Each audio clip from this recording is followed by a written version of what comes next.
राष्ट्रीय स्वयंसेवक संघ के सर कार्यवाह हैं। आप मूलतः कर्नाटक शिवमोगा जिला के निवासी हैं। 1968 में संघ के स्वयंसेवक बने और अपनी पढ़ाई पूरी करने के बाद 1978 से आप संघ के प्रचारक हैं। 1992 से 2003 तक अखिल भारतीय विद्यार्थी परिषद के राष्ट्रीय संगठन मंत्री के दायित्व पर रहे। अखिल भारतीय बौद्धिक प्रमुख, सह सर कार्यवाह जैसे अनेक दायित्व पर आप रहे। आप मार्च 2021 से राष्ट्रीय स्वयंसेवक संघ के माननीय सर कार्यवाह हैं। आपका केंद्र लखनऊ है। आज की इस वार्तालाप में मैं आपसे निवेदन करता हूं कि हम सबसे बातचीत करें। सभी को नमस्कार। सर्वप्रथम एक दुखद समाचार जो आया है अभी अभी, उस दुख में हम सभी सहभागी हैं। देश के वरिष्ठ पत्रकार श्री वेद प्रताप वैदिक आज अचानक अपने घर पे फिसल कर नीचे गिरने के कारण अभी अभी समाचार मिला कि उनका देह शांत हो गया। वेद प्रताप वैदिक जी मूर्धन्य पत्रकार रहे। हिंदी पत्रकारिता, हिंदी भाषा के लिए उनका विशेष योगदान रहा। अंतर्राष्ट्रीय विषयों पर उनकी एक पकड़ थी। देश विदेशों में प्रवास करते हुए उन्होंने कई सामाजिक, राजनीतिक, अन्य सार्वजनिक जीवन के क्षेत्र के बड़ी हस्तियों से निरंतर संपर्क रखते थे और हर एक को एक राष्ट्र हित में, जनहित में, मानव हित में कई प्रकार के उनके विचार व्यक्त करते हुए हम सबको समय समय पर उन्होंने मार्गदर्शन किया। संघ के पूर्व के पूजनीय सरसंघ चालक सुदर्शन जी के साथ उनके बहुत घनिष्ठ मित्रता थी। वर्तमान सरसंघ चालक मोहनराव भागवत से भी मिलते रहे। वैयक्तिक रूप से मेरे साथ भी उनका स्नेह प्रेम रहा। कई बार मिलना होता था। हम कभी सोचने में इधर उधर हो गए तो हमको रास्ते पर ठीक से रहने के लिए भी उनका अधिकार था। तो ऐसे एक बड़ी हस्ती हम से बिछुड़ गए। इसलिए मैं राष्ट्रीय स्वयंसेवक संघ की ओर से वेद प्रताप वैदिक जी की इस मृत्यु पर अपनी संवेदना व्यक्त करता हूँ और उनके परिवार के प्रति भी हार्दिक संवेदना, और ईश्वर चरणों में उनके दिवंगत आत्मा को सद्गति प्राप्त हो। और उन्होंने जो विचार रखा है समाज राष्ट्र हित में, उसके समय समय पर हम सब उसका लाभ लें, ऐसे मैं आशा व्यक्त करता हूँ।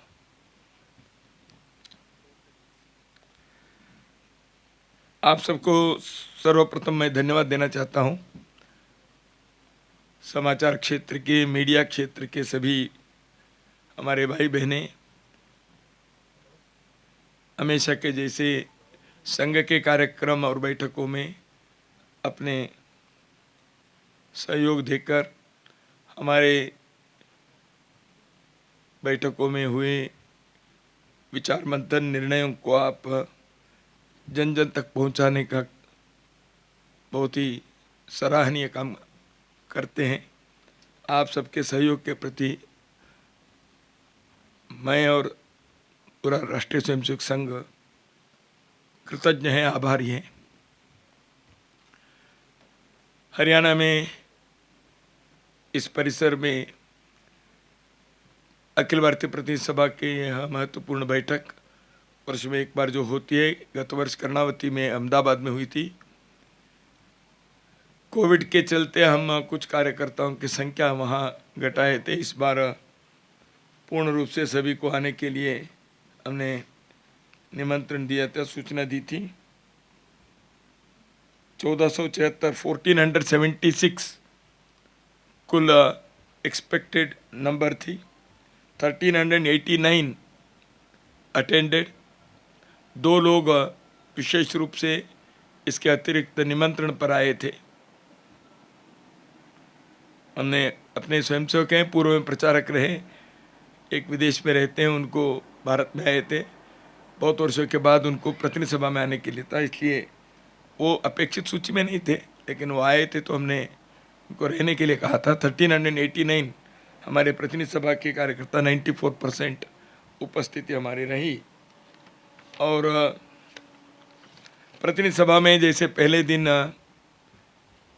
आपको मनमोहन जी ने, उससे पहले सुनील अम्बेडकर जी ने कई विषय बताया था, उस प्रकार सामान्यतः प्रतिनिधि सभा बैठक में हम देश भर के संगठनात्मक प्रवृत्ति लेते हैं।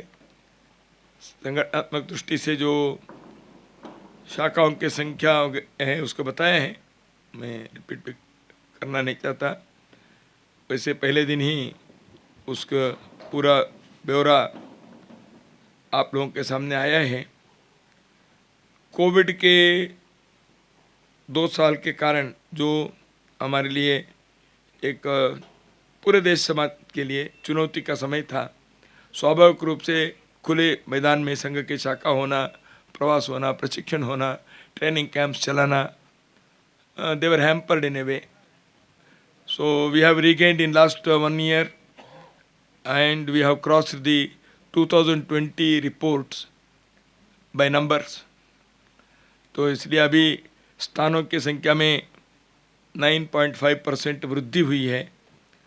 हम 38,913 स्थानों पर 2020 में थे, तो 3,700 places have been added newly. मैं इसलिए कह रहा हूँ 21-22 में 20 के हिसाब से स्वाभाविक रूप से कोविड के कारण हम पहले वर्ष तो इसके आंकड़े ले ही नहीं सके, क्योंकि शाखा खुले मैदान में लॉकडाउन पीरियड में संभव भी नहीं था और सोशल डिस्टेंस, फिजिकल डिस्टेंस के कारण शाखा चलाना ठीक भी नहीं था। इसलिए हमने उस समय के संख्यात्मक जानकारी ठीक से नहीं ली। And we knew shakhas cannot be held. Bytex and training camps were suspended for certain time. तो इसलिए अभी पिछले वर्ष जब हमने देखे उस हिसाब से अब 2020 के को हम पार करके आगे बढ़े हैं। इसलिए हमारे जो लक्ष्य था मंडलों तक शाखा के विस्तार 2023 में इस वर्ष जो कहाँ तक पहुंचना चाहिए हमने ऐसे सोचा था, वो पूरा इस बार नहीं हो पाएगा, क्योंकि बीच के 2 वर्ष में एक बाधा आने के कारण हम उसको अभी पूरा करने के विचार कर रहे हैं। उसके प्रयत्न भी प्रारंभ हो गए हैं।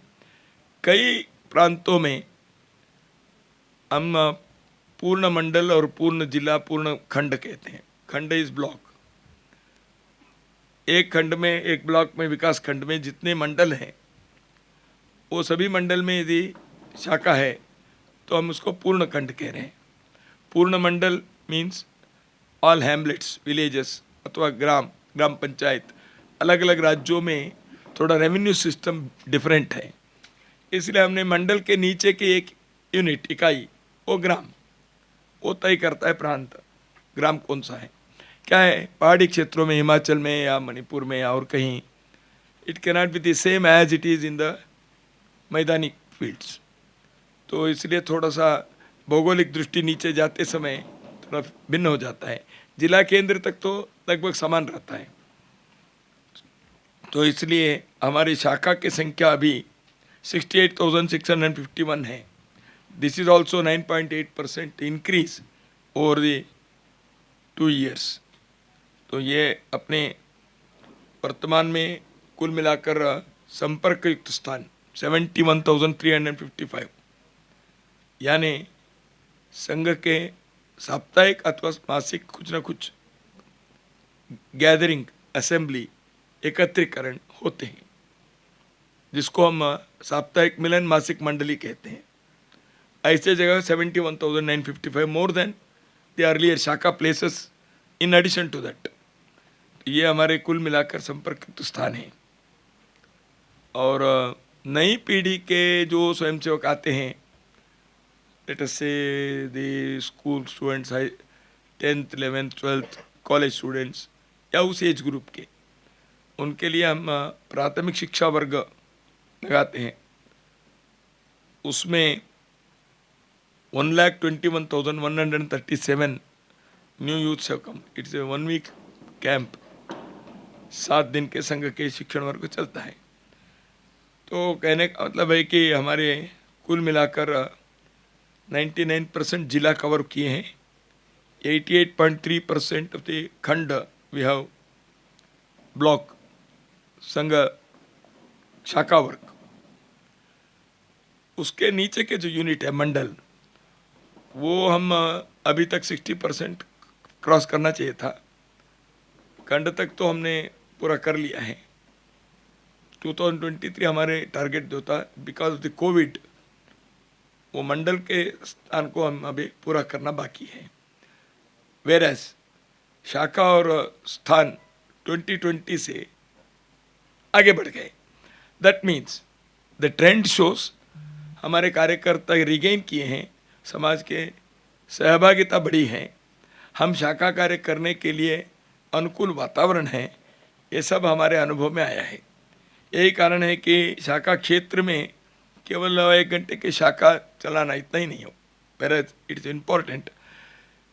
संघ के काम में 2 प्रकार है। एक व्यक्ति निर्माण के, प्रत्येक व्यक्ति जो स्वयंसेवक बनता है वो प्रतिदिन कुछ समय देश समाज के लिए देना चाहिए। समाज को संगठित करने के लिए उसको सुबह शाम रात किसी समय 1 घंटे 2 घंटे वो संगठन की योजना से वो काम करता है। This is called character building, individual personality making, व्यक्ति निर्माण का कार्य। 1 घंटे शाखा में जाता है तो कार्यक्रम चलता है। उसको 2 4 5 घरों में, कॉलोनी में, बस्ती में, ग्राम में, मोहल्ले में जाकर मिलना वगैरह करता है ना, समाज के साथ एक। तो इसको हम व्यक्ति निर्माण कहते हैं। लेकिन इसमें शाखा समाज कार्य करने के लिए एक प्रेरणा है। ऐसे जो स्वयंसेवक करते हैं वो लोग, उनमें से विद्यार्थी को सामान्यतः अपने एजुकेशन पर उनका अधिक फोकस होना चाहिए। उनको समाज देश के बारे में एक्सपोजर तो देते हैं, लेकिन सामाजिक काम में प्रत्यक्ष लगना, वो कमाई करने वाले in any field, those who are गृहस्थस प्रोफेशनल्स, जो कुछ ना कुछ अपने नौकरी व्यवसाय धंधा कर रहे हैं, ऑल एज ग्रुप, ऐसे लोगों के सामाजिक काम में उनको लगना है। ये हमारा उद्देश्य रहता है। इस बार हमने एक विशेष ऐसे करने वाले लोगों का यहाँ रिपोर्टिंग लिया। पूरा देश इतना बड़ा है, इसलिए ऐसे करने वाले शाखाओं की संख्या हजारों में है। हमने जो रिपोर्टिंग लिया एक क्षेत्र से एक, उसमें बहुत सारे हमारे शाखाओं में उस शाखा क्षेत्र में आने वाले, फॉर एग्जांपल एक गांव है, एक शाखा चल रही है, 2 शाखा चल रही है, सामान्यतः एक 5,000 से 10,000 आबादी होगी, या एक मोहल्ले हैं 8-10 हज़ार की आबादी है, वहाँ एक शाखा चलती है। शाखा के स्वयंसेवक 50 होंगे, 60 होंगे, 100 होंगे। प्रतिदिन आने वालों की संख्या थोड़ा कम होगी, बट सूची में रहते हैं। वंस इन ए वीक आते हैं, ट्वाइस इन ए वीक आते हैं, रेडी डेली आते हैं, लेकिन उनका ग्रुप है। उनके सामने हम कहते हैं आपके क्षेत्र में जो गांव है, बस्ती है, मोहल्ले हैं, वहाँ आप क्या सामाजिक काम करते हैं शाखा से? मंदिर की स्वच्छता और कोई सफाई, वहाँ कोई स्वास्थ्य सेवा, ट्यूशन चलाना, जो वहाँ वर्किंग क्लास स्लम वगैरह हैं जिसको हम सेवा बस्ती कहते हैं, वहाँ के लोगों के लिए कोई, उनके बच्चों के लिए कुछ विशेष प्रयत्न, वहाँ दिव्यांग हैं उनके लिए क्या सेवा हो सकती है, माल न्यूट्रिशन है, ऐसे कई प्रकार के चीज़ों के लिए कोई विशेष इसके लिए हजारों लाखों रुपए के संग्रह करते हुए नहीं करना है। एक शाखा अपने क्षेत्र में कुछ न कुछ अच्छे काम करना चाहिए। तो ये जो कर रहे हैं, इसमें केरल की एक रिपोर्ट कल आया हमारे पास, शबरीगिरी से, जो ये है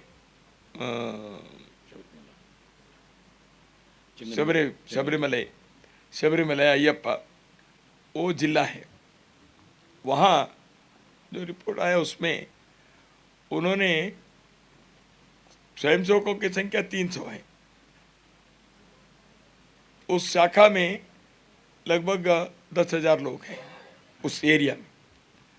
वहाँ स्वास्थ्य के, शिक्षा के बहुत सारी सेवा की। कई विद्यार्थियों को रोजगार सर्वे किया उन्होंने, कितने लोग नौकरी में हैं, कितने लोग सरकारी नौकरी में हैं, कितने लोग विदेश में रहते हैं, कितने लोगों रिटायर्ड लोग हैं। ऐसे हमने एक शाखा के लोगों को सर्वे करने के लिए कहा है। लगभग 10,000 स्थानों पर अभी सर्वे किए हैं।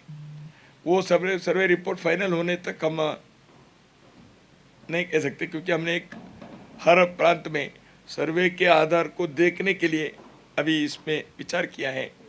वो देखेंगे जाकर, सैंपल्स क्या क्या है देख रहे हैं। उसमें 10-12 लोगों ने यहाँ जो प्रेजेंट किया in different parts of the country, उसमें उन्होंने ये हमको देखने को मिला। हमारे कार्यकर्ता इस विषय को आगे बढ़ाए। हमें बहुत गर्व है इस विषय में, क्योंकि अपने कार्यकर्ता ने वहाँ के समाज के लिए, उदाहरण के लिए मदुरई में एक पिछले 10 साल से एक एरिया में हर रविवार को उन्होंने 22-25 डॉक्टर्स को तय किया है। एवरी वीक 2-3 डॉक्टर्स वहाँ जाते हैं, फ्री मेडिकल इसका करते हैं, एवरी वीक करते हैं। ऐसे एक ही क्षेत्र में स्वास्थ्य के होगा, मंदिर के होंगे, सेवा के होंगे, दूध वितरण का होगा, ट्यूशन के होंगे, ऐसे कई प्रकार के। अभी हम इसके रिपोर्ट कंपेल करेंगे इस वर्ष। आने वाले 4-6 महीने में ऐसे कुछ ठोस चेंज रहा है, ट्रांसफॉर्मेशन हुआ है, कुछ परिवर्तन हुआ है। केवल सेवा कार्य किए ऐसे नहीं है, वहाँ के जीवन में कुछ बदलाव आया। उदाहरण के लिए अस्पृश्यता, समरसता को दूर करना, मंदिर में सभी का प्रवेश है, गांव में सभी के लिए स्मशान सभी जाति के लिए है। इस प्रकार के जो परिवर्तन आया है, समाज परिवर्तन। गांव में कोई शादी होती है, सभी लोग वहाँ साथ बैठकर भोजन करते हैं। ये परिवर्तन लाना है।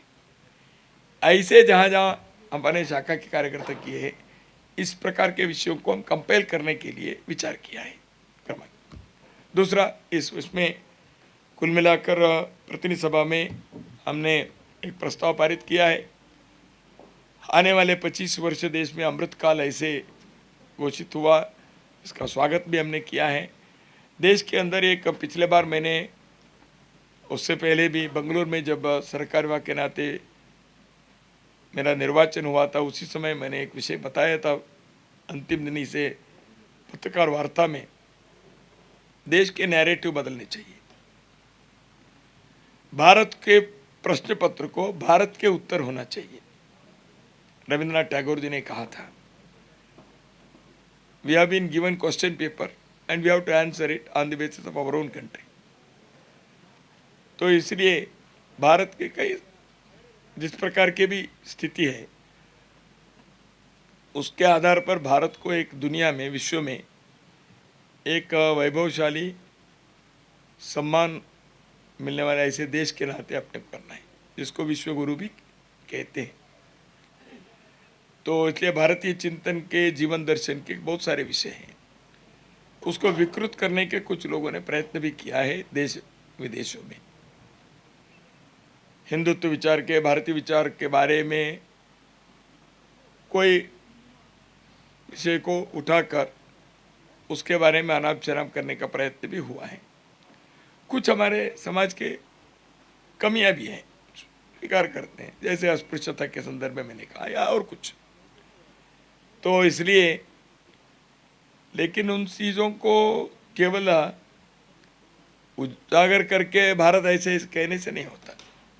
परिवर्तन क्या लाना चाहिए, ये करेंगे।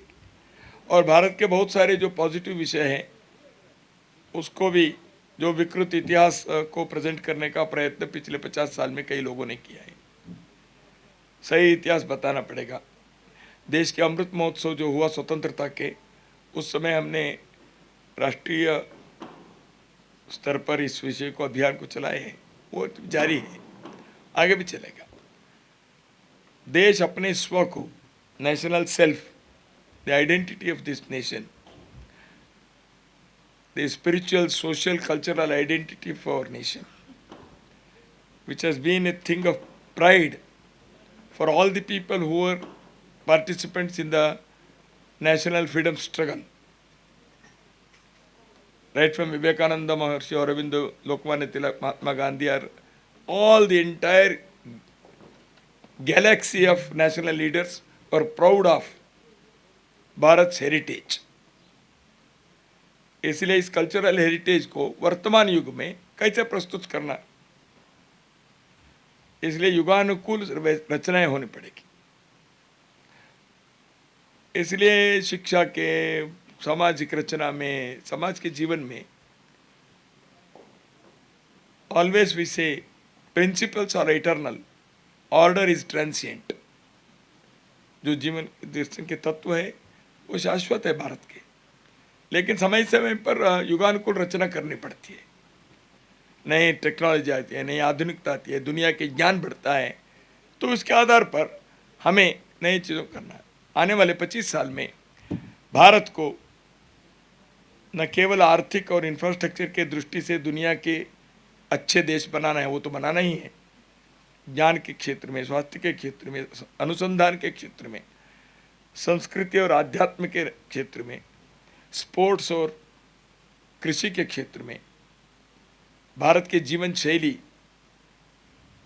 एक आत्मविश्वास से, आत्मसम्मान से हो, इस दृष्टि से प्रयत्न करना चाहिए। विशेष करके आने वाले 25 साल जब हम कहते हैं, युवाओं के सामने ही ये प्रश्न है, क्योंकि next 25 years will belongs to the students who are in the schools and colleges today and the group of the age of people of the same age group. तो इसलिए हमने एक प्रस्ताव पारित किया है। ऐसे इसके डिटेल्स में हमारे स्वयंसेवक का संघ के शाखा द्वारा स्वयंसेवक जिन क्षेत्रों में कार्य कर रहे हैं विभिन्न संगठनों के द्वारा, उसमें भी इस विषय को वो चैनलाइज करें, वहाँ के कार्यक्रमों में, वहाँ के गतिविधियों में इसको करें, ये हमने अपेक्षा की है। और ऐसे एक प्रस्ताव भी पारित किया और आने वाले दिनों में संघ के शताब्दी वर्ष 2025 से प्रारंभ होगा। 2025 के विजयादशमी से वो है। शताब्दी वर्ष के कार्यक्रम के बारे में हमने कोई अभी निर्णय नहीं किया है, क्या करना अगले प्रतिसभा के बाद विचार करेंगे। लेकिन जैसे कहा, कार्य विस्तार के दृष्टि से expansion of the work up to the mandal level, each mandal should become shakha और मिलन वहाँ प्रेजेंट है, ऐसे हमको करना है। ऐसे हमने एक टारगेट रखा है। कार्य विस्तार के साथ साथ क्वांटिटी बढ़ेगी तो क्वालिटी भी बढ़नी चाहिए। इसलिए गुणात्मकता कार्य के, कार्यक्रम के, कार्यकर्ता के और अपने कार्य पद्धति की,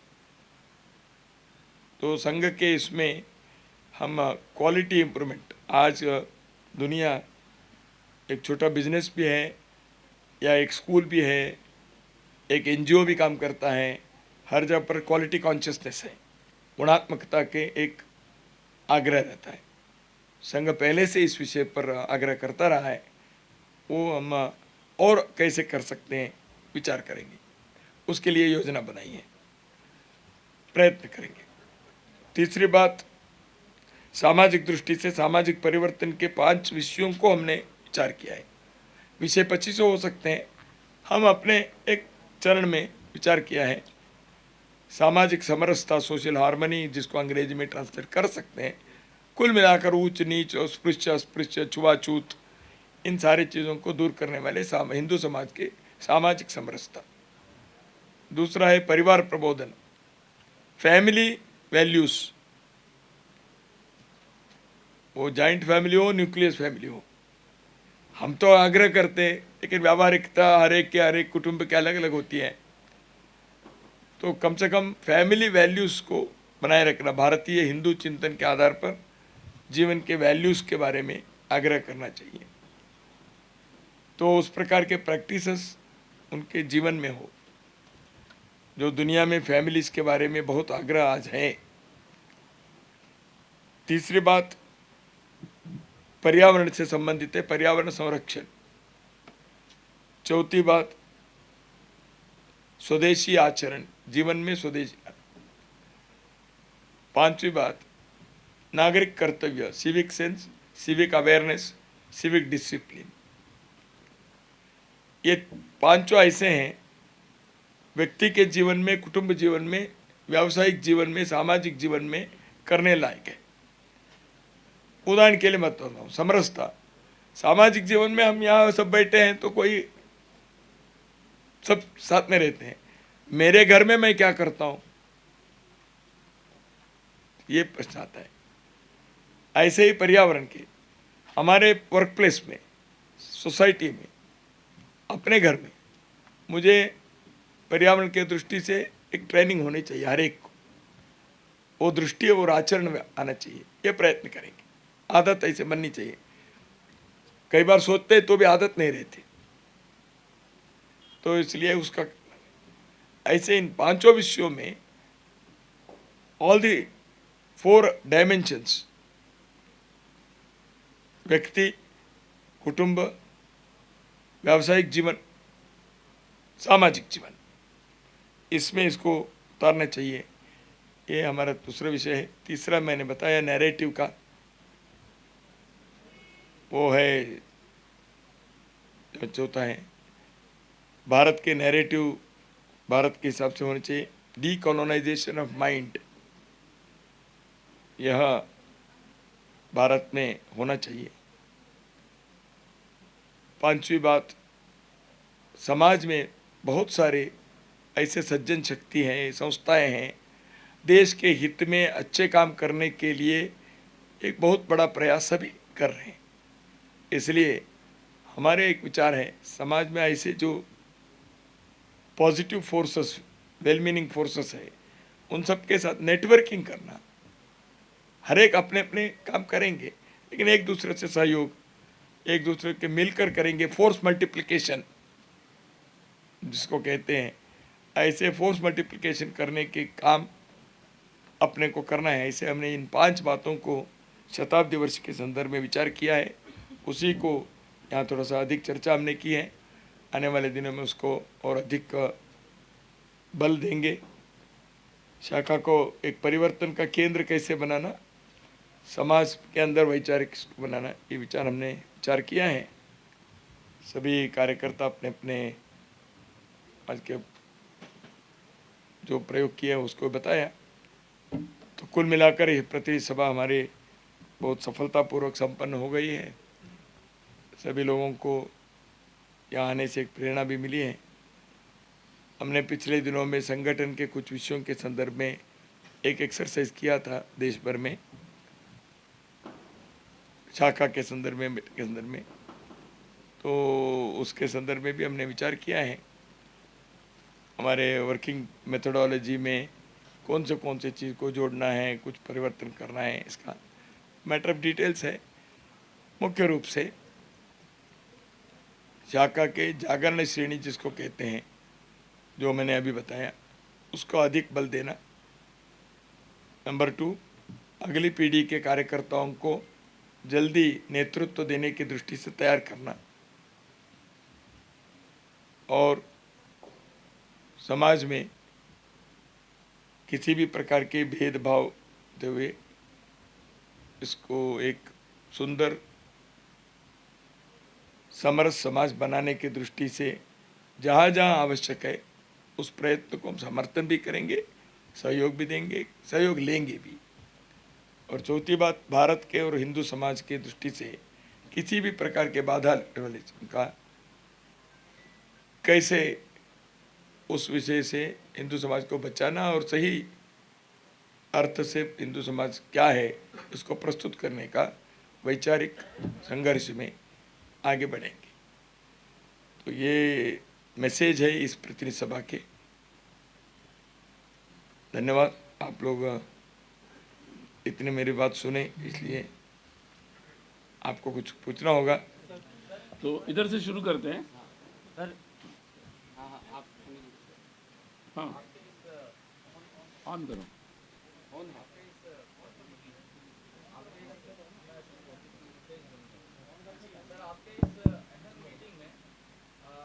बीजेपी से नड्डा जी आए थे और एक और आए थे, इसमें अभी के वर्तमान राजनीतिक परिदृश्य पर और आने वाले चुनावों के विषय में क्या चर्चा हुई इस मीटिंग में? हमने कोई ऐसी चर्चा यहाँ नहीं की, करते भी नहीं हम।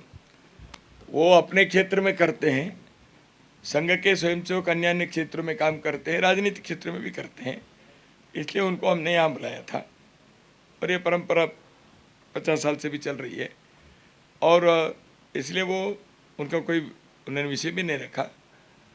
बाकी जैसे सभी संगठन के हैं, संघ के कार्यकर्ताओं के इनिशिएटिव से जो काम चल रहे हैं वो यहाँ आते हैं, सब सुनते हैं। इसके समय में अनौपचारिक बातचीत होती है, और यहाँ किसी चुनाव के बारे में हमने चर्चा नहीं की। उन्होंने स्वाभाविक रूप से वहाँ के संगठन मंत्री ने यहाँ उनके पर जैसे बाकी संगठन ने भी 2-3 मिनट कोई विशेष उपलब्धि है उसको बताया, उन्होंने भी कुछ विषय ऐसे बताया। चर्चा किसी विषय, किसी भी संगठन के संस्था के जो 2-4 मिनट यहाँ कोई बताएंगे उस पर डिस्कशन नहीं करते। डिस्कशन संघ की शाखा काम पर होता है। देश के बारे में बहुत सारी बातें आपने करी, देश के लिए बहुत कुछ करना है।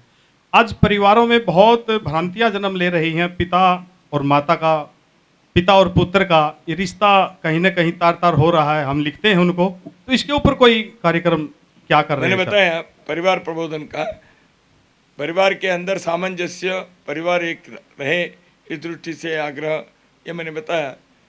अपने फैमिली के बारे में आज दुनिया भर में इसकी चर्चा हुई है, और हिंदू समाज को तो गर्व से कहना चाहिए कि हम दुनिया के लिए फैमिली सिस्टम को एक आदर्श के रूप में हम दे सकते हैं। कई कारणों से, एक्सटर्नल इंटरनल रीजंस, कुछ समस्या परिवारों में हो सकती है, लेकिन हम इस विषय के बारे में परिवार प्रबोधन से करते हैं। बहुत अच्छे प्रयोग भी, परिवार के सामंजस्य को बनाए रखना, परिवार के अंदर सांस्कृतिक सेवा कार्य कैसे चले, इसके बारे में सैकड़ों उदाहरण हमारे पास है। सर नमस्कार, मेरा नाम रविकांत राय है। मैं टाइम्स नाउ नवभारत से हूँ। मेरे 2 सवाल हैं। सर, आपने जिक्र भी किया कि कोई व्यक्ति देश के बाहर जाकर भारत के बारे में उल्टी सीधी बातें करते हैं, और ख़ास तौर पर संघ को लेकर राहुल गांधी ने हाल के दिनों में मुस्लिम ब्रदरहुड, फांसीवादी संगठन जैसी बातें कही हैं। मेरा दूसरा सवाल ये है, क्या संघ की शाखाओं में जो महिलाओं की एंट्री की बातचीत हो रही है, जिस पर विचार चल रहा था, इस बैठक में कोई फैसला हुआ है क्या उस पर? पहले विषय के बारे में कहता हूँ, मुझे लगता है इसके बारे में कमेंट करने की कोई आवश्यकता नहीं है। वो अपने पॉलिटिकल एजेंडा से चलते हैं, हमारा और उनका कंपटीशन पॉलिटिकल फील्ड के हमारा नहीं है। वो संघ के बारे में कहते तो मैं इतना ही कहूँगा, कांग्रेस के उनके पूर्वजों ने भी संघ के ऊपर बहुत सारे ऐसे किया। देश के लोग भी, दुनिया के लोग भी संघ को अपने अनुभव से देख रहे, सीख रहे हैं। रियलिटी क्या है सबको मालूम है, शायद वो भी जानते होंगे, लेकिन अब मैं इतना ही कहना चाहता हूँ, एक प्रमुख राजनीतिक पक्ष के प्रमुख नेता के नाते he should express more responsibly and see the reality। महिला सहभागिता के बारे में मैं इतना ही कहूँगा कि शाखा में महिला, ये संघ में हमने चर्चा नहीं की। मीडिया में चर्चा बहुत लोगों ने की होगी, हमने नहीं की। संघ के शाखा प्रत्यक्ष जो होता है वो पुरुषों के एक्टिविटी है। सुबह 5:30 बजे इकट्ठे होते हैं, शाम को 8 बजे इकट्ठे होते हैं, पुरुषों के कार्यक्रम चलते हैं। वहाँ खेल होता है, ड्रिल होता है, दंड करते हैं। तो स्वाभाविक है उसको हमने पुरुषों के लिए किया। तो महिलाओं के लिए चाहिए कि नहीं? बिल्कुल चाहिए। इसलिए राष्ट्र सेविका समिति इसी प्रकार के कार्य वो भी करती हैं। उन्होंने भी विचार किया है जिला केंद्र तक पहुंचने का। महिलाओं को पुरुष जैसे प्रवास करना वगैरह में स्वाभाविक रूप से कुछ सीमाएं रहती हैं, इसलिए उनके कार्य उस गति से चल रही है। महिलाएं वो शाखा चलाती है, इस प्रकार कार्यक्रम जो करते हैं। बाकी जैसे मैंने कहा, सामाजिक परिवर्तन के सारे विषय, कुटुंब प्रबोधन महिला के बेटे हो ही नहीं सकता। हमारे सेवा कार्य, हमारे प्रचार विभाग, इन सब में बहनों के पार्टिसिपेशन है, महिलाएं उसमें पार्टिसिपेट करती है, शाखा कार्यक्रम में नहीं रहती। नंबर 1। अनदर थिंग, हमने एक विचार किया है इस बैठक में भी, वो है हर 3 महीने में एक बार शाखा के एक नगर है, एक गांव है, वहाँ हमारे सभी कार्यकर्ता पूरे परिवार के साथ उनके, क्योंकि हमने कोविड में एक अनुभव किया, घर में जब थे तो घर के अंदर ही कई लोगों ने शाखा जैसे चलाई घर के लोगों के लिए, वो एक उपयुक्त है, ऐसे अनुभव में आया है। इसलिए हर 3 महीने में एक बार एक सामान्यतः गृहस्थी कार्यकर्ताओं की जो शाखा है वो अपने परिवार के साथ 1 घंटे 1.5 घंटे ऐसे इकट्ठा आएंगे, देश समाज के बारे में चर्चा करेंगे, कुछ सांस्कृतिक कुछ न कुछ कार्यक्रम वहाँ रखेंगे, देशभक्ति के कुछ गाने होंगे। तो ऐसे हमने एक विचार इस प्रकार के महिला सहभागिता समाज जीवन में संघ के कार्य में बढ़ने के लिए प्रयत्न किया। शाखा में आने की चर्चा हमने की भी नहीं और शाखा में अभी संभव भी नहीं। रिलेटेड है। हाँ, एक मिनट, हाँ पूछ लीजिए, हाँ पूछ लो प्रज्ञा जी। 1 मिनट उनको।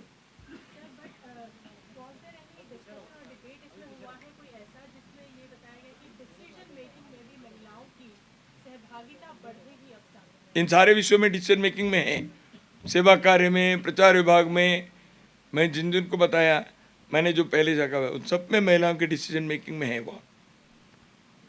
सर नमस्कार, मेरा नाम देवेंद्र कथूरिया है। टोटल टीवी की ये जीटी रोड बेल्ट देखता हूँ जहाँ हम बैठे हैं जी।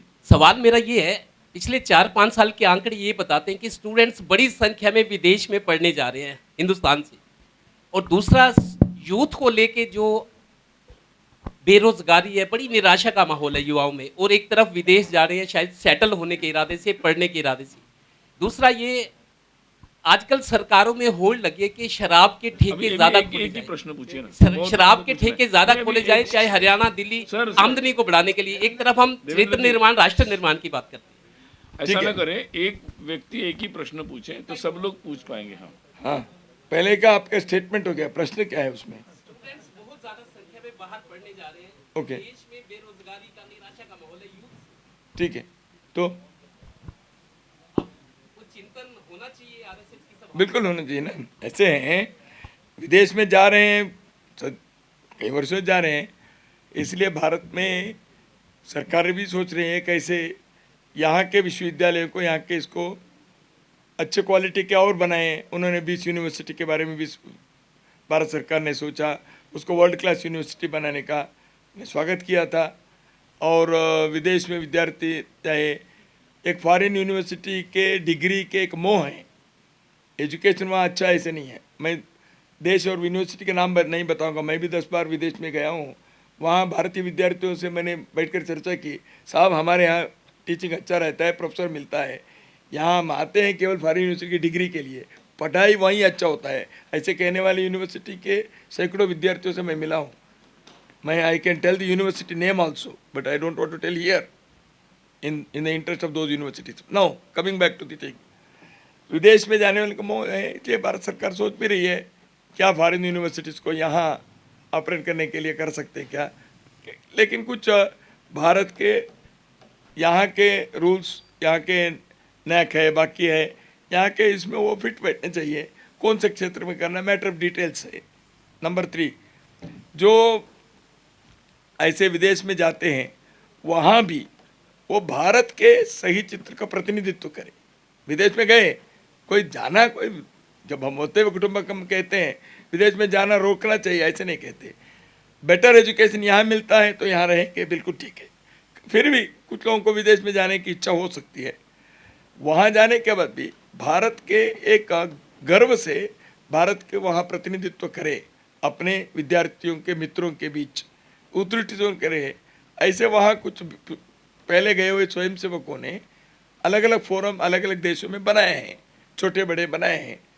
तो विद्यार्थी परिषद के कार्यकर्ता आप, मैं, हम सब रहे।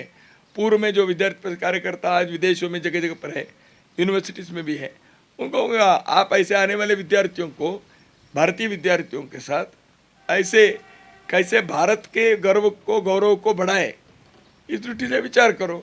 Then they will be good messengers and ambassadors of Indian youth on foreign soil and nothing wrong. तो ऐसे हमने विचार भी किया है। बाकी देखिए, देश के रोजगार वगैरह के संदर्भ में सरकार ने पिछले दिनों में अनाउंस भी किया है, स्वावलंबी भारत की योजना एक बनाए हैं। एक ट्रांजिशन पीरियड है, बहुत सारे विषयों को अब एड्रेस भी करना है। इन चीज़ों को कर रहे हैं, ऐसे हमारा विश्वास है, हो भी रहा है। अपने तरफ से भी हमने कई जगह पर रोजगार भारती, बाकी उदाहरण के लिए ब्रज प्रांत में आगरा के इसमें, केरल में अभी जैसे मैंने कहा कई जगह पर रोजगार सृजन के एक व्यापक मैं भोपाल में गया था, मध्य प्रदेश के 16 जिले में रोजगार सृजन और सहायता केंद्र को स्वावलंबी भारत योजना के तहत अपने लोगों ने करके स्किल ट्रेनिंग वगैरह दिए हैं। पिछले वर्ष में लगभग 1 लाख से अधिक लोगों को देश भर में ऐसे छोटे बड़े रोजगार देने का कार्य समाज के तरफ से हुआ है। सरकार की योजना भी बन रही है, सरकार से भी वो लोग बात भी कर रहे हैं। जी सर, इधर इधर कौन? रवि जी को दीजिए। रवि जी, हाँ, जोर से बोलिए। नहीं भाई, सर ये मेरा सवाल ये है कि सामाजिक समरसता पर सबसे ज़्यादा जोर दिया जा रहा है, इस बार प्रस्ताव भी पास हुआ है। आपको लगता है कि समाज में इतना ज़्यादा विभेद हो गया है, इस तरह की बातें आ रही है, तौकीर राजा जैसे लोग कह रहे हैं कि अलग से फिर से एक पाकिस्तान जैसा राष्ट्र होना चाहिए, मुसलमानों के अलग से राष्ट्र होना चाहिए, देश की मांग करने लगे हैं। तो इस सामाजिक समरसता कैसे होगा जब एक तबका जो अलग से राष्ट्र की मांग कर रहा है इसी देश में? देश तोड़ने वाली शक्तियों के काम पहले से हो रहा है। भारत को टुकड़े टुकड़े करेंगे, इस यूनिवर्सिटी के कैंपस से ही लोगों ने बोला है, लेकिन लोगों के एक जवाब भी उसको मिला है, ऐसे वो नहीं हो सकता। और देश को तोड़ने वाली शक्तियां स्वयं के स्वार्थ के कारण और विदेशी कई प्रकार के षड्यंत्र के कारण यहाँ इस देश में हुआ है, नॉर्थ ईस्ट में हुआ है, दक्षिण में हुआ है, हर जगह पर यूनिवर्सिटीज़ में किए हैं। लेकिन उसके जवाब देने वाले लोगों की संख्या भी कम नहीं है, ताकत भी है। इसलिए संघ के स्वयं से भिन्न भिन्न क्षेत्रों में इस विषय को विरोध करने का, काउंटरिंग करने के आर्गुमेंट्स, नैरेटिव बिल्डिंग, इसे मैंने कहा ये है। और कानूनी कुछ करना है को देश के साथ विरोध करने का जो अपराध करते हैं उसको सरकार कानूनी कार्रवाई करेगी। संघ के तरफ से हम क्या करेंगे, समाज में एक वातावरण उत्पन्न करेंगे, चर्चा करेंगे, डिबेट, बहस से ये गलत है ऐसे करेंगे। जहाँ ऐसे होता है अपने इसमें सावधानी रखने के लिए प्रयत्न करते हैं। सामाजिक समरसता के दो, एक है हिंदू समाज के अंदर तथाकथित जो हिंदू समाज है इसके अंदर के ऊंच नीच, छुआछूत, जाति भेद ये दूर करने का एक बड़े, इसके लिए समाज के धार्मिक नेतृत्व, साधु संत महाराज, पीठ, आश्रम, इनसे भी हम चर्चा कर रहे हैं। तो इसलिए एक बार अपने इन आने वाले कुछ वर्षों में हमें यह अस्पृश्यता, हिंदू समाज के जो शाप है, कलंक है, इसको दूर करना चाहिए। यह हमारा प्रायोरिटी है, हम करना चाहते हैं। तो एक मिनट, दूसरा आपने जो कहा देश तोड़ने वाली शक्तियाँ हर जगह काम करती हैं, तो चौकन्ना रहना पड़ेगा, सावधानी रहनी पड़ेगी। उस दृष्टि से भी हमारा प्रयत्न है। इसलिए ऐसे क्षेत्र में जो वीकर सेक्शंस होते हैं समाज में इस प्रकार के, वहाँ कन्वर्शन करके विदेशी इसमें करने के लिए प्रयत्न करके जानबूझकर भारत विरोधी करने का प्रयत्न होता है, वहाँ चौकन्ना रहेंगे। वहाँ उसको रोकने के लिए स्थानीय समाज जागृत हो, प्रयत्न हम करेंगे। समाज के अंदर के ठीक करना एक है, जो ऑनस्लॉट्स होते हैं इसको रोकने की सावधानी दूसरे है, दोनों साथ साथ चलेंगे। जी इधर इधर sir, Madhuparna Das from the print. Sir, Sangh अभी कुछ दिन पहले, कुछ महीने पहले भागवत जी का स्टेटमेंट आया था, वो ऑर्गेनाइजर को इंटरव्यू में बताए थे अबाउट ट्रांसजेंडर्स, LGBTQ, और वो कुछ रेफरेंसेस भी लाए थे पुराने एपिक्स के, एंशंट जो हमारे स्क्रिप्चर्स हैं, कि ऐसे रिलेशनशिप्स पहले भी होते थे। अभी सर मैंने खुद भी देखा है कि संघ जैसे with the transgenders, among the transgenders जैसे काम हो रहे हैं, उन लोग को बुला रहे हैं। सो सर अभी एक बहुत ही बड़ी कंट्रोवर्सी चल रही है अबाउट सेम सेक्स मैरिज, वो सुप्रीम कोर्ट में भी है, कॉन्स्टिट्यूशनल बेंच को रेफर भी किया गया है। तो रिलेशनशिप्स के बारे में अगर बोला जाता है कि ऐसा पहले भी था, एंशिएंट स्क्रिप्चर्स में भी मेंशन है, तो मैं सर पूछ रही थी कि ये संघ का क्या सोच है इसके बारे में, आप क्या सोचते हैं? अगर सोसाइटल सरकार ने अभी बनाया ना, घोषणा कर दी। सरकार, सेंट्रल गवर्नमेंट ने बताया है कोर्ट को कि सोसाइटल इम्बैलेंस आएगा, तो संघ कैसे सोचता है सर? संघ का भी वही कहना है हमारा, marriages can take place between two opposite genders. ये मैंने पहले ही कहा था, I am on record on behalf of संघ।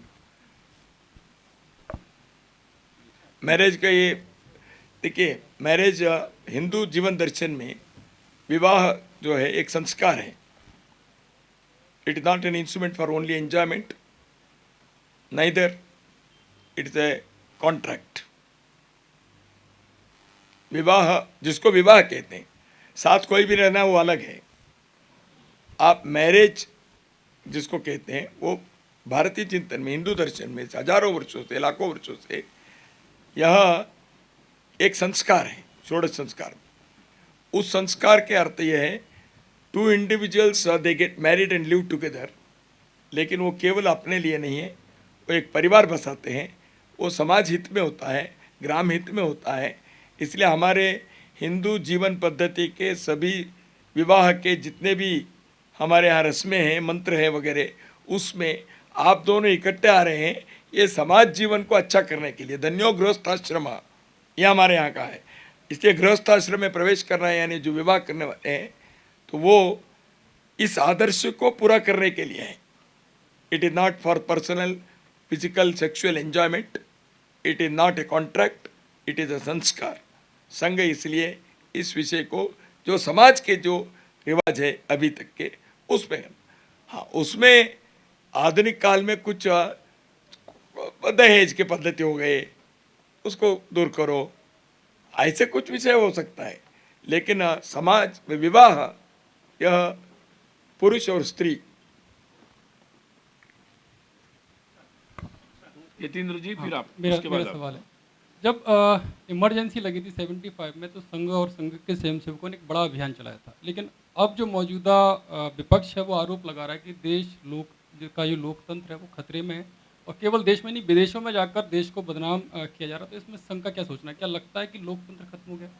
सर अभी आपने कहा कि राहुल गांधी को ज़्यादा रिस्पॉन्सिबल होने की जरूरत है, जिस तरह से उन्होंने टिप्पणियाँ की संघ के बारे में पूर्व में, तो अभी हाल ही में उन्होंने टिप्पणी की, इसमें लोकतंत्र, भारत के लोकतंत्र पर इस तरह से सवाल उठाया, तो क्या उस बयान पर भी संघ मानता है कि राहुल गांधी को उस तरह का बयान नहीं देना चाहिए और ज़्यादा रिस्पॉन्सिबल होने की जरूरत लंदन में जो उन्होंने कहा? राहुल गांधी कांग्रेस के सांसद हैं, मैंने बताया पहले ही, he should be more responsible. Emergency जो लागू हुई थी उस समय मैं जेल में था, मुझे जेल में भेजा था कांग्रेस ने। मेरे जैसे हजारों लाखों लोगों को इसे किया, जिन्होंने हिंदुस्तान में संविधान को इस प्रकार किया, हिंदुस्तान को जेल बनाया था, उन्होंने आज तक उसके लिए माफ़ी नहीं मांगी। उनको लोकतंत्र के बारे में कहने के नैतिक अधिकार है क्या, देश पूछना चाहिए। और लोकतंत्र हो गया कोई ऐसे कहने से नहीं होता, ऐसे है तो वो अपने अपने तरीके से जो कह रहे हैं, समाज उत्तर देगा। देश में लोकतंत्र नहीं है, आप लोग कितने लोग इमरजेंसी देखे मुझे मालूम नहीं, लोकतंत्र नहीं हो तो इतने लोग इकट्ठे भी नहीं हो सकते थे। और लोकतंत्र खतरे में है तो देश में चुनाव चल रहे हैं, उनकी पार्टी भी एक दो जगह जीत के भी आए हैं, चुनाव के लोकतंत्र है। तो बाकी लोकतंत्र पार्लियामेंट चल रहा है, पंचायत से लेकर सभी चुनाव चल रहे हैं। लोकतंत्र हो गए तो 6000 पंचायतों से शिक्षा नीति बनाने के लिए फीडबैक लेकर एक शिक्षा नीति बनी। लोकतंत्र में ये करने की कोई सरकार को मजबूरी नहीं थी। एडवाइजरी काउंसिल से पॉलिसी बनी हिंदुस्तान में, कहाँ लोकतंत्र था? नेशनल एडवाइजरी काउंसिल करके किए थे। Non members were the chairman and at the government exchequer crores were spent. इसलिए मैंने पहले ही कहा, कृपया बताइए, you should make more responsible, because देश में लोग सोचते हैं, देश के लोगों को विचार मालूम है, इतिहास मालूम है। इसलिए मैं कई बार कहता हूँ, हम अपने काम करेंगे, हाथी आगे चलती रहेगी। सर एक सवाल। सर मेरा नाम गौरव मिश्रा है, न्यूज इंडिया से। सवाल सर ये है कि पूरे देश में हिंदू राष्ट्र को लेकर के अलग सी बहस छिड़ी हुई है। पहला सवाल ये, संघ का क्या दृष्टिकोण है हिंदू राष्ट्र को? जनसंख्या नियंत्रण पे संघ शुरू से काम करता रहा है, केंद्र में सरकार भी है। आने वाले दिनों में संघ क्या जनसंख्या नियंत्रण को लेकर कुछ करने जा रहा है? जनसंख्या नियंत्रण के बारे में संघ ने नहीं कहा है, जनसंख्या असंतुलन के बारे में हमने कहा है, डेमोग्राफिक इम्बैलेंस के बारे में पिछले बार हमने प्रस्ताव पारित किए। We stand by that. देश में असंतुलन डेमोग्राफिक के होने के कारण कई प्रश्न उठते हैं, इसके बारे में सुप्रीम कोर्ट ने कहा है। टी.एन. शेषन जब इलेक्शन कमिश्नर थे उन्होंने कहा है, महात्मा गांधी जी ने भी कहा था। तो डेमोग्राफिक इम्बैलेंस के बारे में हिंदुस्तान में आरएसएस के नहीं थे ऐसे सैकड़ों लोगों ने कहा है। डेमोग्राफिक स्टडी करने वाले लोगों के, इकोनॉमिस्ट, बाकी लोगों ने कहा है, वो देखना चाहिए लोगों को। संघ कोई नई बात नहीं कह रही है, ये सारे हमने कहा है। Rajeshwar ji, who was the governor of Assam and later on in Uttar Pradesh, who was not an RSS swayamsevak, and he spoke about the demographic imbalance which is dangerous for the country's development। इसलिए बहुत सारे ऐसे हैं, मैं इन सारी चीज़ों को विस्तार से नहीं कहूँगा। और अब आपने हिंदू राष्ट्र के बारे में संघ ने बहुत पहले कहा है, ये कल्चरल कॉन्सेप्ट है, ये थियोक्रेटिकल नहीं है। हम 100 साल से हम कह रहे हैं हिंदू राष्ट्र का अर्थ ये है, भारत हिंदू राष्ट्र है, कोई बनाना नहीं है, हिंदू राष्ट्र है ही। State and nation are different. Constitution से एस्टेब्लिश होने वाली चीज जो है, इट इज अ स्टेट, एक स्टेट पावर, राज्य शक्ति है। Nation is a cultural concept. इसलिए भारत के नेशन जो है यह हिंदू नेशन है, यानी यहाँ के कल्चरल कॉन्सेप्ट जो है वो इस देश के, उसको हिंदू कहो, इंडिक कहो, आर्य कहो, सनातन कहो, देयर आर 100 नेम्स, वो हिंदू राष्ट्र है। इसलिए थियोक्रेटिक स्टेट नहीं है। सर मैं दीप्तिमान तिवारी, इंडियन एक्सप्रेस से। सर प्रतिनिधि सभा में समसामयिक विषयों पर भी चर्चा होती है, तो इस बार किन खास विषयों पर चर्चा हुई है और क्या उसमें uniform civil code, population control या पंजाब में जो परिस्थिति है वो, या मतांतरण के जो मुद्दे चल रहे हैं देश में, वो इन सब विषयों पर कोई चर्चा हुई है, और अगर हुई है तो क्या हुई? इनके बारे में चर्चा पहले भी हुई है। हमारे राष्ट्रीय कार्यकारिणी बैठक अक्टूबर में हुई थी प्रयाग में, ये सारे चर्चा किए हैं, उसके विषय यहाँ रखा है। मैंने जो रिपोर्ट इसमें कहा है, इसमें प्रारंभ में मैंने कुछ बातें बताई भी है, अंत में भी बताए हैं। वर्तमान परिदृश्य में आपने बताया ये हो रहा है, आपने बताया कि कन्वर्शन हो रहा है। मैंने यहाँ कहा भी है, गत वर्ष में ही संकेत किया था कि देश के कई भागों में मतांतरण की साजिश व्यापक प्रमाण में दिखाई देती है। तो संघ ने इस विषय को आइडेंटिफाई किया है। इसके संदर्भ में वहाँ के स्थानीय धार्मिक नेतृत्व के लोग, जाति बिरादरी के लोग करने चाहिए। हमने सामाजिक सद्भाव कार्य एक चलाते हैं। समाज में जो हिंदू समाज के कई प्रकार के जाति बिरादरी के लोग हैं, वो इकट्ठा है, एक जाति दूसरे जाति के साथ सहयोग करे, 3 बातें करें। एक, अपने जाति में क्या सुधार होना चाहिए अकॉर्डिंग टू टाइम्स, आजकल के हिसाब से सुधार होते रहने चाहिए, सभी समाज सुधारकों ने किया है। मेरे जाति बिरादरी में क्या सुधार होनी चाहिए, जाति के नेतृत्व बैठकर अपने जाति के बारे में सोचे, क्रमांक 1। नंबर 2, दूसरे जाति में जो अशक्त लोग हैं, दुर्बल है, कमज़ोर है, गरीब है, उनके बारे में सेवा करने के क्या कर सकते। नंबर 3, अपने समाज पर होने वाले जो भी बाकी स्थिति है, व्यसनाधीनता हो सकते हैं, कन्वर्शन हो सकता है, जमीन के कब्जा हो सकता है, मंदिर के ऊपर आक्रमण हो सकता है। इन चीज़ों को ठीक करने के लिए सावधानी रखे। ये हर जाति बिरादरी करे, लेकिन ऐसे जाति बिरादरी इकट्ठा आए जिले के ब्लॉक के लेवल पर, ऐसे प्रयत्न हम लोग कर रहे हैं। हिंदू समाज के जातियों को इकट्ठा लाना, उसमें जो मैंने पहले बताया समरसता पर्यावरण, उनके इसमें करना। इसलिए जाति के भावना में जो भेदभाव होता है इसको दूर करना। पंजाब की स्थिति में हमने कहा है, कन्वर्शन के संदर्भ में पंजाब में इंडिया टुडे ने कवर स्टोरी भी छापा है। देश के कन्वर्शन के, आपने इंडिया एक्सप्रेस कही है, देश के न्यायालय ने भी कन्वर्शन के बारे में अपनी चिंता व्यक्त की है। इसलिए कन्वर्शन इंडिविजुअल लेवल पर किसी को होता है तो देखिए, भारत ने, हिंदू समाज ने कभी उसके बारे में कुछ नहीं है।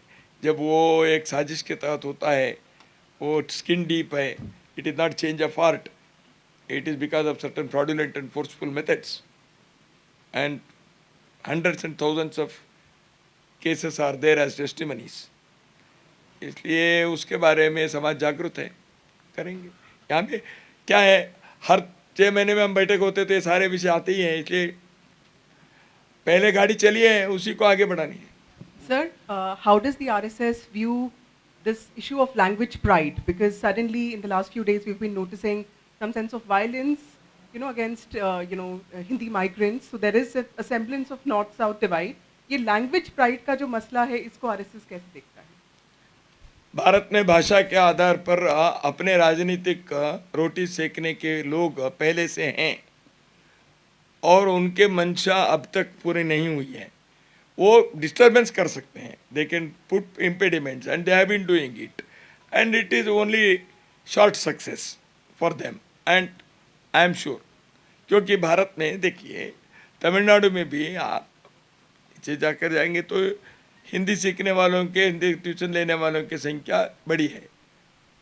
जन व्यावहारिकता पर जाते हैं, विरोध हिंदी के नहीं है या तमिल के नहीं है या और किसी के नहीं है, विरोध नहीं है। ये जो राजनीतिक अपने चाल चलाने के लिए कुछ पॉलिटिकल एजेंडा है, नंबर 1। ये मैं on the basis of first hand information I can tell. Number 2, ये भाषा के बारे में ऐसे हो गया वैसे हो गया जो कहते हैं। हिंदुस्तान में नौजवान हिंदुस्तान के हर राज्य में हर जगह पर जा रहे हैं। हमने तो कई शहरों में, फॉर एग्जाम्पल दिल्ली में, मैं बेंगलुरु का रहने वाला हूँ, बेंगलुरु में, नागपुर में, हर जगह पर हम भारतीय भाषाओं के लोगों के, भोपाल में मातृभाषा मंच अपने स्वयंसेवकों ने बनाया है। अलग अलग भाषा, उदाहरण के लिए भोपाल में 10 भाषा बोलने वाले लोग हैं, उनको हम इकट्ठा लाते हैं, आपस में कार्यक्रम करते हैं, एक भाषा के दूसरी भाषा के कार्यक्रम होते हैं। तो राष्ट्रीय एकता एकात्मता के प्रयत्न करने वाले हमारे जैसे संगठन ये भाषा भेद वगैरह को हम ये नहीं देते, क्योंकि it is not going to be successful. Nagaland में हिंदी टीचिंग के लिए आज चाह इतना है, कोई जाकर तो देखें। इसलिए ऊपर के लेवल पर थोड़ा सा कुछ लोग अपने स्वार्थ के लिए करते हैं, वो है मातृभाषा के बारे में लोगों के आग्रह रहना ठीक है, दूसरी भाषा का विरोध द्वेष करना या नहीं होता, क्योंकि लोगों को व्यावहारिकता मालूम है और देश एक है, लोगों के पक्का है। इसलिए अंतर्भाषा विवाह भी हो रहे हैं, अंतर्भाषा जीवन भी हो रहा है। इसलिए संघ भी इन सारे विषयों को भरपूर समर्थन करके आगे बढ़ाए हैं। सर, लास्ट अभी 2 क्वेश्चन लेंगे, आप बोलिए। मैं जितेंद्र शर्मा, हरियाणा न्यूज़ से। मेरा प्रश्न ये है कि 2024 में लोकसभा चुनाव आने वाले हैं और बीजेपी के प्रधानमंत्री की बात करें तो उनके कार्यकाल में जिस तरीके के काम हो रहे हैं और आने वाले समय में आप कैसे देखते हैं सर, क्या कुछ और बदलाव हो सकता है या वही रहे? मैं चुनाव के बारे में भविष्य देने वाला ज्योतिषी नहीं हूँ, मैं तो कुछ नहीं कहूँगा। देश लोकतंत्र है, आगे बढ़ेगा। अच्छे काम करने वाले लोगों को लोग हमेशा समर्थन करते हैं, अच्छे काम हुआ है। हेलो सर, दैनिक ट्रिब्यून से विनोद लाहौट हूँ सर। सर, देश की और समाज की जो कड़वी सच्चाई है, शॉर्ट क्वेश्चन ओनली। हाँ जी, जो मोहन भागवत जी हैं, उन्होंने एक बोलने की बड़े सच्चाई को बोलने का एक साहस किया है कि जो जातिगत व्यवस्था है वो भगवान ने नहीं बल्कि ब्राह्मणों ने बनाई है। क्या संघ आज भी उस बयान पर में कायम है? और देश के अंदर जो जातिगत जनगणना है वो होनी चाहिए या नहीं होनी चाहिए, इस पर संघ क्या राय रखता है? जाति गणना होनी चाहिए नहीं चाहिए, सुप्रीम कोर्ट ने कहा है, सरकार निर्णय करेगा, करे। पहले भी किया है, पब्लिश नहीं किए हैं। सेंसस में जाति आधारित जनगणना पहले भी हुई है, they have not published it for various reasons. और मोहन भागवत जी ने जो कहा, मैंने क्लैरिफाई पहले ही किए हैं।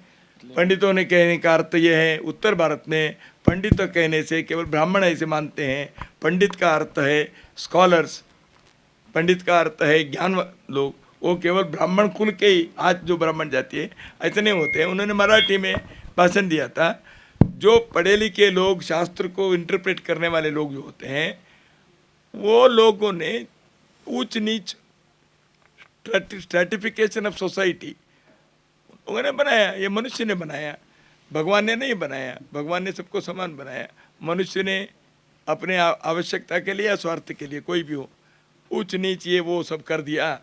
इसलिए पंडितों ने इसका अर्थ ब्राह्मण जाति नहीं है, आज जो ब्राह्मण जाति कहते हैं, it is educated scholar people जो ऐसे काम करते हैं, उन्होंने किया। हमारे देश में सो कॉल्ड एजुकेटेड लोगों ने इतिहास को विकृत किया ना। दत्ता जी, पिछले कुछ टाइम से काफ़ी देखा जा रहा है कि लार्जर गुड के लिए और सोशल हार्मनी के लिए संघ में मुस्लिम आउटरीच एक्टिविटीज़ बहुत हो रही है, इंटेलेक्चुअल से मिला जा रहा है, आपके लेवल पे भी, मोहन जी के लेवल पे भी। तो आने वाले दिनों में भी ये एक्सरसाइज कंटिन्यू रहेगी और इसका लार्जर गोल, कुछ कंटेंशियस इश्यूज हैं जो चाहे आपका मथुरा का और काशी का इशू है, उन इश्यूज को भी इसी तरह टेबल पर बैठकर रिजॉल्व करने का एक लार्जर इश्यूज है, या ओवरऑल सोसाइटी में हार्मनी बनी रहे? सर, जैसे जैसे वहाँ से इनविटेशंस आते हैं, झुकाव दिखाई देते हैं, उनकी इच्छा होती है मिलने के, संवाद करने के, उस प्रकार रिस्पॉन्ड करते हैं। शुरुआत वहाँ से, आउटरीच नहीं है संघ के, we are responding to the positive steps from that side. तो उन्होंने बुलाया है, तो वो बुलाते हैं। आरएसएस पर विश्वास उनको है, कुछ लोगों को नहीं है, तो जिनको है उनको हम स्वीकार करते हैं, आमंत्रण करते हैं, मिलते हैं। मिलने में, चाय पीने में कोई अर्थ नहीं।